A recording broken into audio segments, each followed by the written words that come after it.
Hello दोस्तों। आज का हमारा जो थ्योरम है वो है every convergent sequence is a Cauchy sequence. तो इसके प्रूफ के लिए हम लोग देखते हैं।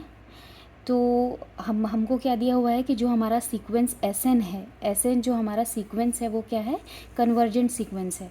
और हमको प्रूफ क्या करना है कि सीक्वेंस क्या है, कॉशी है। इसके लिए सबसे पहले हम कन्वर्जेंट सीक्वेंस का डेफिनेशन देख लेते हैं, समझ लेते हैं। क्या कह रहा है कि किसी भी सीक्वेंस एसएन को हम कहते हैं कि वो जो है कन्वर्जेंट है और कन्वर्ज कर रहा है किसी रियल नंबर एल पर। If for any given epsilon, किसी भी एप्सिलॉन ग्रेटर देन ज़ीरो के लिए हमको एक ऐसा पॉजिटिव इंटीजर जो है मिल जाएगा such that S N minus L modulus of S N minus L is less than epsilon for all N is greater than N zero के लिए, है ना।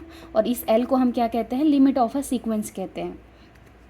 बेसिकली अगर इसको हम समझना चाहें तो इस तरीके से समझ सकते हैं कि उस सीक्वेंस जो आपका सीक्वेंस में क्या है, इनफाइनाइट टर्म्स होते हैं, तो आपको कम से कम एक फ़िक्स टर्म मिल जाएगा, सपोज़ 10 या 20 या 30 जो भी, कि उस टर्म के बाद वाले जिस भी टर्म में आप जाएंगे, सपोज़ अगर आपने 10 चूज़ किया है तो 10 के बाद सीक्वेंस का जो भी 11th term 12th term up to जितना भी आगे का सीक्वेंस आएगा, है ना, वो क्या होगा, किसी एक फ़िक्स नंबर एल के साथ एल के ही नेबरहुड में जाएगा। मतलब वो एल के नेबरहुड का ज़्यादा से ज़्यादा पॉइंट्स रखेगा।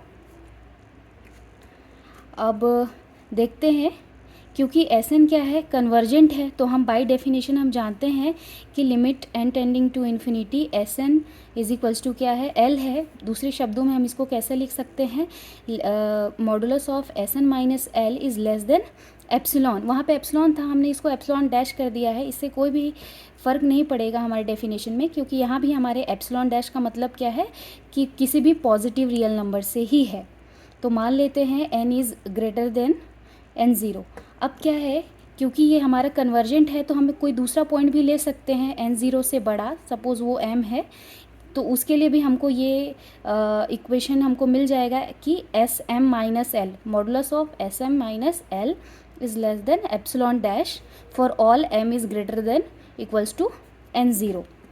अब हम देखेंगे S N minus S M निकालेंगे। ये हम क्यों निकाल रहे हैं, क्योंकि हमको कॉशी सीक्वेंस के डेफिनेशन में हमको पता है कि कॉशी सीक्वेंस का डेफिनेशन क्या है कि अगर किसी भी सीक्वेंस को आप कॉशी सीक्वेंस तभी कहते हैं यदि किसी एप्सिलॉन पॉजिटिव के लिए कोई ऐसा एन ज़ीरो पॉजिटिव इंटीजर मिल जाए जिसके लिए modulus of S N minus modulus of S M is less than क्या आ जाए, एप्सिलॉन आ जाए for every N M is greater than N zero के लिए।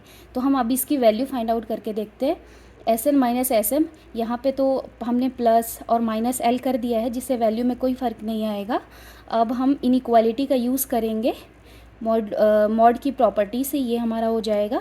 उसके बाद इक्वल्स टू क्या आ जाएगा, S N minus L plus S M minus L. अब ये भी लेस देन एप्सिलॉन है, एप्सिलॉन डैश है, ये भी लेस देन एप्सिलॉन डैश है, तो हमको क्या मिल गया, 2 एप्सिलॉन डैश।